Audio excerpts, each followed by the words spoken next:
문 낭독이 있겠습니다. 네, 여러분 오래간만에 기자회견하네요. 잘들 지내셨죠? 요 며칠 날씨가 좀 풀렸습니다. 해도 좀 길어진 것 같고 한결 좋은 것 같습니다. 지금 이 혼란의 시기도 어서 지나가기를 바라는 마음이 다 같을 것 같습니다. 저도 그런 바람으로 오늘 이 자리에 섰습니다. 그럼 준비한 회견문을 읽겠습니다. 존경하는 국민 여러분, 우원식 국회의장입니다. 비상계엄과 대통령 탄핵 심판이라는 힘든 시기를 보내고 있습니다. 가장 큰 어려움을 겪고 계신 국민 여러분께 늘 송구하고 안타깝습니다. 아직 절차가 진행 중이지만 이제 결론을 향해 가고 있습니다. 어떤 결론이든 지금의 이 과정이 우리의 헌법과 민주주의를 더 단단히 세우는 디딤돌, 대한민국의 새로운 전기를 마련하는 계기가 되어야 합니다. 이 분명한 목표에 우리 모두의 지혜와 협력이 모이고 그리하여 국민의 일상이 조금 더 편안해지기를 바라는 마음입니다. 헌법재판소가 마은혁 헌법재판관 임명에 관해 최종 판단을 했습니다. 이틀 전에는 대통령 탄핵 심판에 대한 변론이 종결되었습니다. 두 개의 사건이지만 국가 공권력의 헌법 준수를 위한 재판, 즉 헌법의 실현을 위한 재판이라는 사실은 같습니다. 먼저 오늘 헌재 판결로 국회가 선출한 헌법재판관을 대통령 권한대행이 임명하지 않는 것은 국회 권한을 침해하는 것이라는 사실이 확인되었습니다. 대통령 권한대행은 임명 절차를 조속히 진행하여 헌법재판소 구인체제의 복원을 매듭짓기를 요청합니다. 대통령 탄핵 심판은 최종 선거를 앞두고 있습니다. 그동안 국회는 탄핵 소추의 청구인으로서 충실하게 변론에 임해왔습니다. 국회의 변론은 헌법 수호라는 국회의 사명을 실천하는 과정이었으며 국민 주권과 민주주의를 실현하기 위한 노력이었습니다. 이제 국회는 겸허한 자세로 헌법재판소의 최종 판단을 기다리고자 합니다. 존경하는 국민 여러분, 지난 12월 이후 우리 사회는 극심한 혼란을 겪고 있습니다. 견해차에서 오는 대립과 갈등이 민주주의가 허용하는 수준을 넘어 헌법과 사법체계를 부정하고 폭력을 수반하는 상황에 이르렀습니다. 이러한 일들이 용인되고 반복된다면 국가 존립과 공동체 유지의 최소 기반마저 무너질 수 있다는 위기감도 함께 커가고 있습니다. 탄핵 심판은 이념이나 정치적 승패의 문제가 아닙니다. 헌법재판소가 판시했듯이 탄핵 제도는 누구도 법 위에 있지 않다는 법의 지배 원리를 구현하고 헌법을 수호하기 위한 제도입니다. 이 사실이 매우 중요합니다.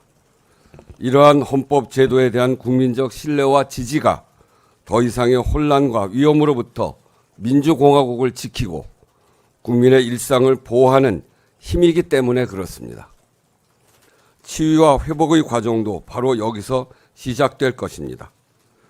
우리 국민이 헌법과 민주주의를 지탱하고 있는 한 대한민국은 반드시 오늘의 위기와 상처를 극복하고 더 확고한 민주주의 국가로 나아갈 것입니다. 전 세계가 우리를 지켜보고 있습니다. 대한민국은 민주적이고 평화적인 방식으로 헌정 질서를 회복할 역량이 있습니다. 식민, 분단, 전쟁, 독재, 그리고 외환 위기를 극복하고 대한민국을 선진국으로 만든 우리 국민이 있기 때문입니다. 정치적 견해의 자유를 존중하지만 폭력은 배제하고 상대방을 비판할 권리를 존중하지만 혐오를 반대하는 성숙한 민주주의로 한 걸음 더 나아가야 합니다. 위기에 처한 세계 민주주의에도 희망이 될 수 있을 것입니다. 모두의 자부심이 될 그 길에 정치와 국회의 소명이 있다고 믿습니다. 헌법재판소 이야기가 나와서 이 기회에 한 가지 더 말씀드리겠습니다. 국회는 지난 연말 국무총리 한덕수에 대한 탄핵 소추안을 의결한 바가 있습니다. 이 안건의 의결 정족수에 관한 권한쟁의 심판이 진행 중에 있습니다. 국민적 관심이 많은 사안인 만큼 최근 헌법재판소에서 제기된 두 가지 점에 대해 국민 여러분께도 직접 설명드리고자 합니다. 먼저 탄핵소추안의 본회의 의결에 앞서 이 안건을 법사위에 회부하여 조사할 수는 없었는가 하는 점입니다.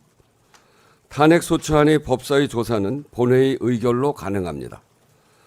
법사위 회부 동의안이 안건으로 제출되었다면 의장은 국회법에 따라 당연히 그 절차를 진행하였을 것입니다. 그러나 이 안건은 제출되지 않았기 때문에 본회의에서 심의할 수 없었습니다. 두 번째로 의결 정족수를 본회의에서 의결하는 방안은 이를 실현할 법적 절차와 방법이 없다는 점에서 또한 그것이 현실적 규범적으로 바람직하냐는 점에서 의결 정족수 판단의 선행 과정으로 삼기 어렵다고 판단했습니다. 이 문제가 논란이 된 것은 탄핵 소추 대상자가 대통령 권한대행인 경우에 의결 정족수 규정은 헌법에 따로 없기 때문입니다. 결국 헌법 해석의 문제인데 이를 국회가 의결로 정할 수는 없습니다. 헌법, 국회법 어디에도 특정 안건의 의결 정족수를 정하는 안건을 상정할 절차와 방법이 없기도 합니다. 서로 방법이 있다고 하더라도 바람직하지 않습니다. 의결 정족수를 결정하는 의결에도 정족수가 필요한데 여기에는 국회법에 따라 일반 정족수가 적용될 수밖에 없습니다. 그러나 가중 정족수를 주장하는 입장에서는 수용하기 어려울 것이므로 오히려 분쟁을 증폭시킬 가능성이 분명합니다. 무엇보다 헌법 해석의 문제를 국회 의결을 통해 해결하는 것은 국회의 정당 의석수 변화에 따라 헌법의 해석이 달라지는 결과를 초래할 수 있습니다. 헌법의 안정성을 해치는 일입니다. 당시 탄핵소추안은 의결 정족수에 대한 여야의 의견 조율이 사실상 불가능한 상황에서 제출되었습니다. 따라서 의장은 현행 법규와 헌법학회, 국회 입법조사처의 의견을 종합적으로 검토하여 이를 판단하고 의사 진행을 하였습니다. 국회법에 규정된 의사 정리의 직무를 책임 있게 수행한 것입니다. 민주주의를 지키는 힘도 더 단단하게 세우는 지혜도 국민 속에 있습니다. 그래서 대한민국은 강합니다. 지난 역사를 통해 대한민국이 증명해 보인 사실입니다. 앞으로 얼마간의 혼란과 고통은 불가피하더라도 국회를 대표하는 국회의장은 이 사실을 절대 놓치지 않을 것입니다. 국민의 뜻으로 길을 내는 민주주의, 국민의 삶으로 증명되는 민주주의를 실현하기 위해 최선의 노력을 다하겠습니다. 이상입니다. 네, 이어서 질의응답 시간 갖겠습니다. 질문 있으신 기자분들께서는 손을 들어주시고요. 소속과 성함 말씀해 주시면 고맙겠습니다. 네, 질문 부탁드리겠습니다. 네.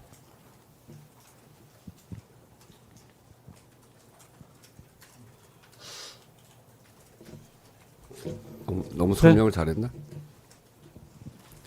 예, YTN 이준엽 기자입니다. 네. 이제 탄핵 심판이나 헌재 관련한 이야기는 아닌데 오늘 본회의 관련해서 상법 개정안 이제 상정하지 않기로 하신 이유가 무엇인지, 또 이제 연금 개혁 그 여야 합의를 조금 이렇게 촉구하는 의미도 있으신지 여쭙습니다. 이 안건에 대해서 교섭단체 간 이견이 매우 큽니다. 그리고 토론 또 협의할 시간이 필요하다 이렇게 제기하기도 하고요.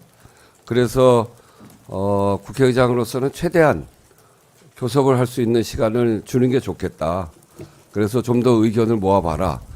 그런 생각으로 오늘은 일단 상정하지 않기로 한 것입니다.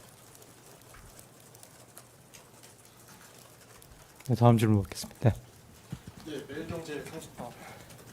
예, 매일경제의 성승훈입니다. 그러면 그 상법 개정안에 대해서는 뭐 의장님께서 말씀하신 뭐 데드라인이라든지 아니면 좀 생각하신 날짜도 좀 있으신지 궁금합니다. 그건 좀 생각하겠습니다. 지금으로서는 좀 이제 교섭을 하라고 하는 거고, 또 이게 우리 사회에 미치는 영향이 매우 큰 것이기 때문에 그래서 좀 더 협의하고 하라는 것인데 이게 지금 조금 협의하라고 하면서 시간을 딱 정하기에는 좀 그렇고 협의가 진행돼 가는 과정을 보면서 판단하도록 하겠습니다. 네, 다음 질문요.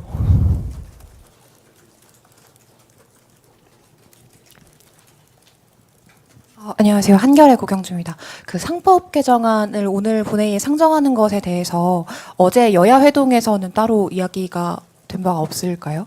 네, 거기서 그러니까 여당에서는 미루어 달라고 그랬고 좀 더 협의를 해야 되겠다 이런 입장이었고 야당 민주당에서는 이제 충분히 논의된 사안인데 더 논의해봐야 무슨 결론이 나겠냐.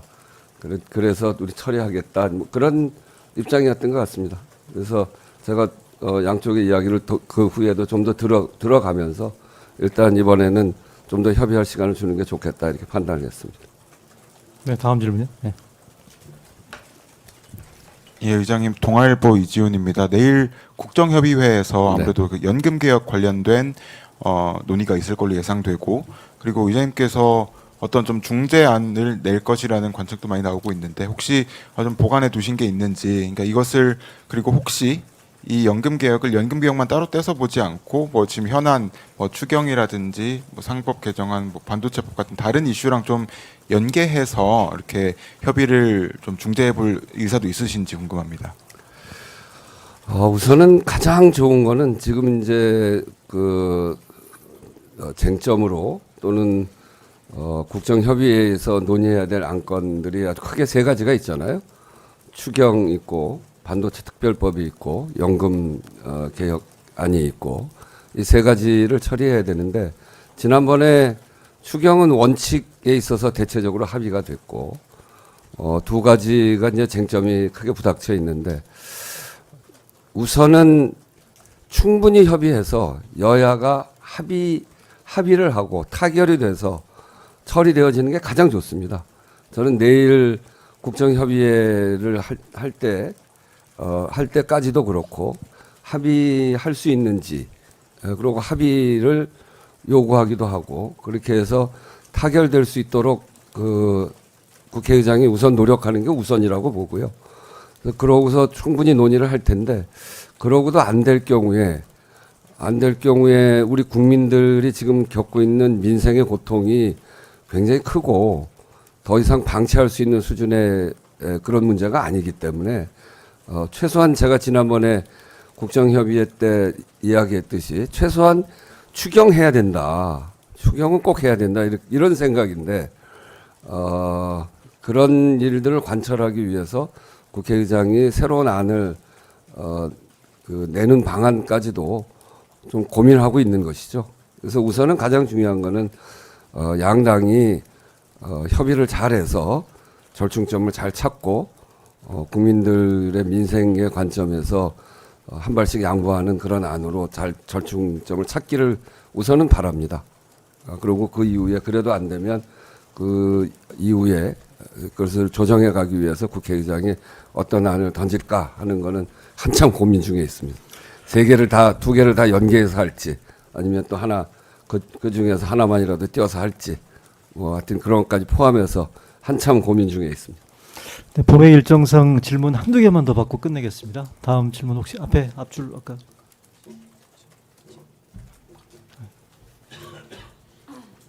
질문 마지막으로 한 분만 더 받을게요. 네. 없는 것 같아. 없어요? 네, 없으시면 이걸로 오늘 제일 중요한 핵심 이슈를 다 물어봤는데. 자, 오시 국회의장님의 오늘 현안 관련 기자회견 이걸 오늘